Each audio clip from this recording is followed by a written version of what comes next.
स्वभावचिन्मयानन्दं कृपापूर्णं जगत्पतिं हरिषड्वर्गजेतारं नित्यानन्दगुरुं भजे स्वभावचिन्मयानन्दम्. I am taking this privilege to ask you one question. Yes. Being at young age, you have gone through various deep sadhana. But can you explain a little bit your experience of this?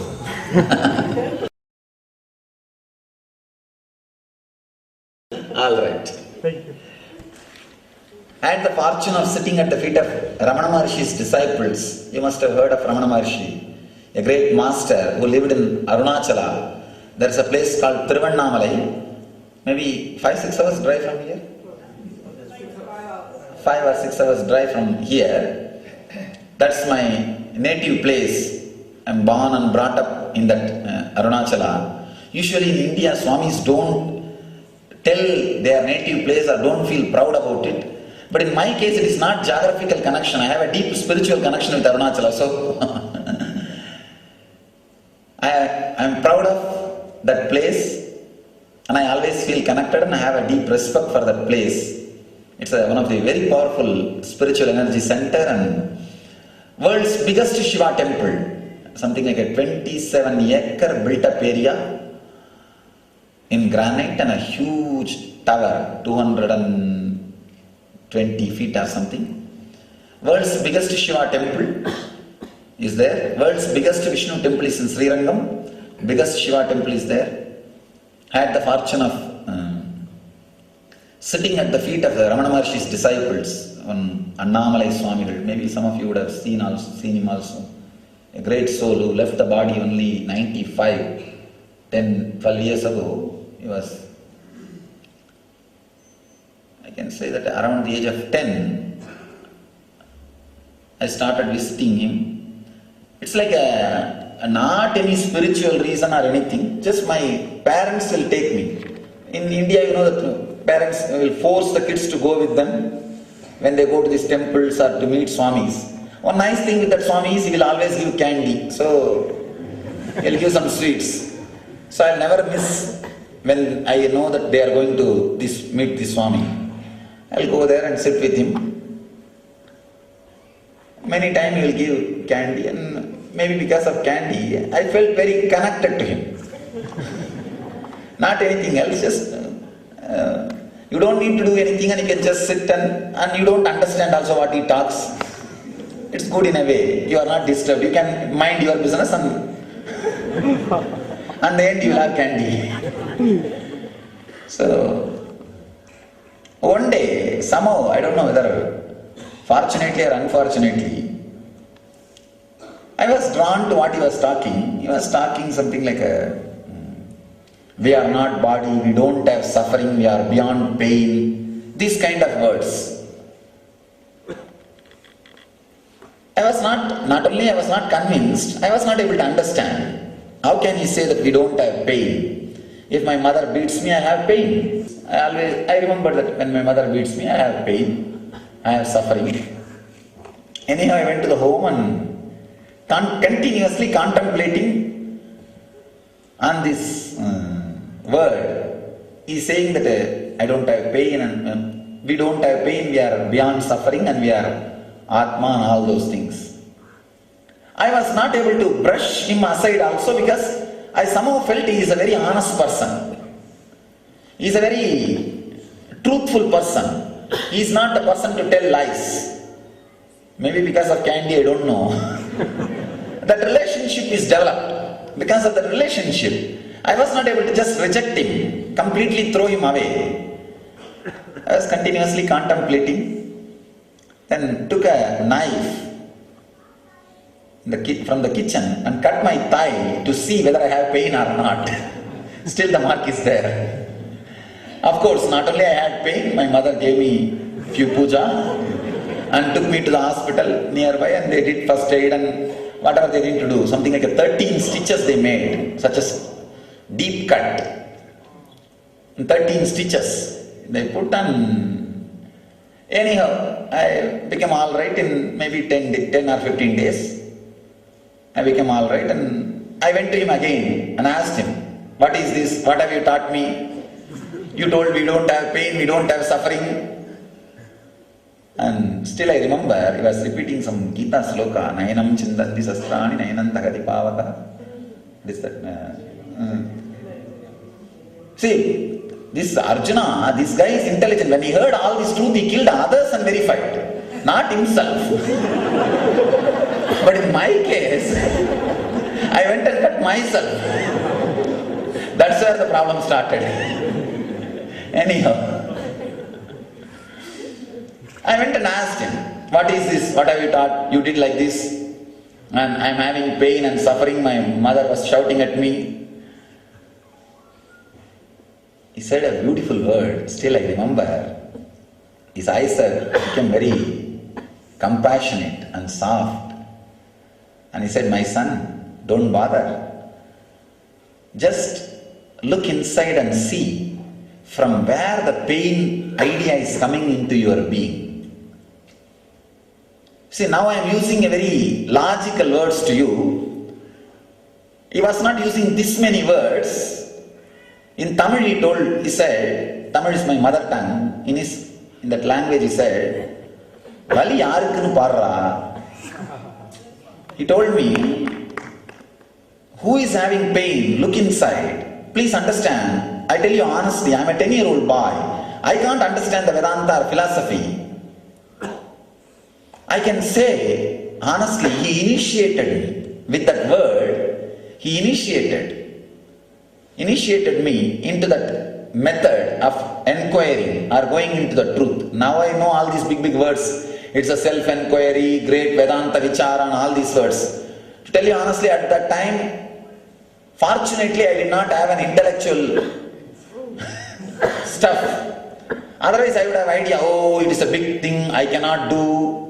Fortunately, I did not have all that intellectual background. Because of that, I was very simple, relating very simple way with him. And he told me, who is having pain? Look inside. Anyhow, I told him, all right, I'll look inside. Even then I was not convinced. I was asking him, okay, you could have told me about this meditation before I cut myself. Why did you make me cut myself? Then you are teaching all these things. He told very beautifully. That word still I remember. It's a very strong word. My son, don't bother about this pain. Your spirit to experiment with the truth is much more valuable than this pain. Forget about it. Keep that spirit alive. You will never have any pain.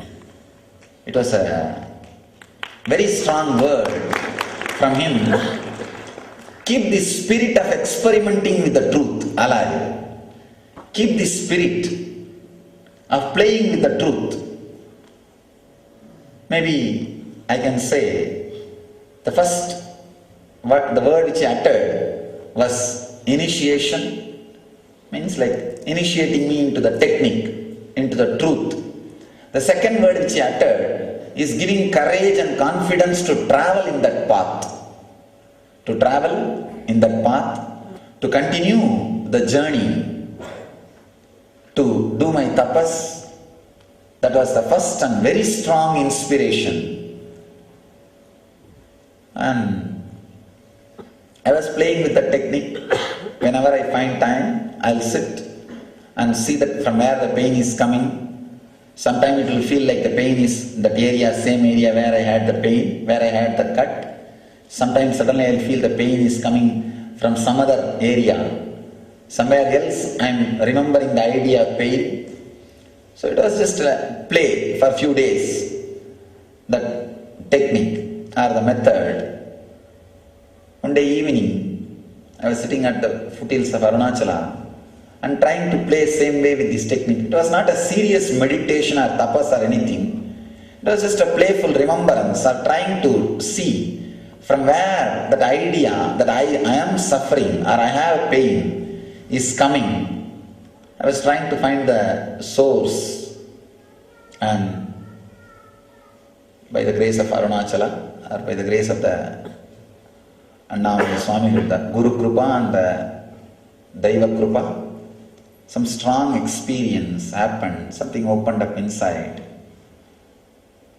I was sitting with closed eyes, but the opening was so strong, I was able to literally see whatever was there around me 360 degree.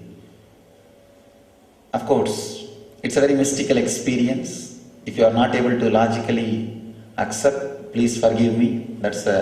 Forgive me for intruding into your logic. But what I am saying is honest truth. As it happened, whoever can catch. Complete 360 degree, this side and this side, all the direction, I was able to clearly see at a time. Not only I was able to see, it's like that hill which is in front of me, that temple which was on the side, and the trees, plants, rocks which was around, and the sky, and the ground, the whole thing. Not only I was able to see, to tell you more clearly, I was able to just feel everything is my very being, I can say. See, now usually people feel that they are alive inside their skin. How you feel alive inside their skin, that same depth of life I was able to feel in the pillow and the plant and the flower or the mic, whatever is in front, whatever is around. How you feel you are living inside your skin, inside your boundary, the same depth of intense life, or feeling I exist, I am alive, happened with the whole surrounding, whatever was there in the 360 degree. It was a very strong experience, very strong feeling. Maybe I can say some 2.5 hours or 3 hours I was there without moving the body. Then slowly I was able to move the body, and the moment I came down, around 2.5 days or 3 days, like a bliss fever. It was like a fever with intense bliss. It was not suffering fever, bliss fever.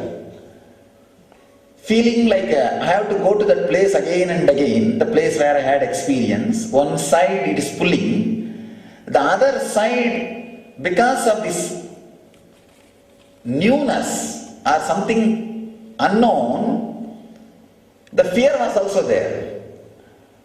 It's like if a young boy falls in love, one side he will have a deep pull to meet that person. The other side, because it is an unknown dimension, he himself never experienced, he can feel for somebody so deeply. It's an unknown dimension opening up. That will naturally create a deep fear. How can I open up so much? How can I be open so much? How can I be pulled so much beyond my logic? That fear was also there. I don't know what happened. By and by, within a few weeks, that fear to go and be in that state again and again has disappeared. And after that, never the feeling to come out of the state came. Never the feeling of boredom from that state happened. Never. Moving out, maybe I can say, it became like an undercurrent of all the activities, and inspired, created more and more energy and intensity to continue the journey. Maybe different meditation techniques, different practices, different tapas, different things. I don't know why all this has happened and all those things. To tell you honestly, there was only one thing I can say. After that, there was no suffering. Even during tapas, or penance, there was no suffering. It was a pure joy. People ask me, 9 years I lived wandering, begging and eating, sleeping under the trees. 9 years I spent, maybe 10,000 kilometers I would have walked. And 2-3 years I spent in the organizations, like different organizations, spiritual organizations. So during my wandering, people ask me, Swamiji, it would have been a great suffering, or how did you live? It's very difficult. Actually, I feel other way, the normal person's life is very difficult, living in the same house, same car, same city, same wife, same life. Actually, that is more boring. I feel that they are doing real tapas. They are doing real tapas. My life was a joy. It was just an ecstasy. Every day you have something more interesting, exciting, new things. In the inner world and in the outer world, it's a great exploration. So after that first experience, there was no suffering. Whatever I did, whatever I lived, from others' view, it may be looking like a suffering or penance or tapas or meditation. From my point of view, it was nothing but a simple exploration, a simple joy or simple expression. Now sometimes I sit and read the book. It's not that I am suffering. I am just exploring. Same way, all my tapas, all my meditation, everything was just exploration. It was not suffering. It was not painful at all. Maybe these are the few words I can share. Thank you.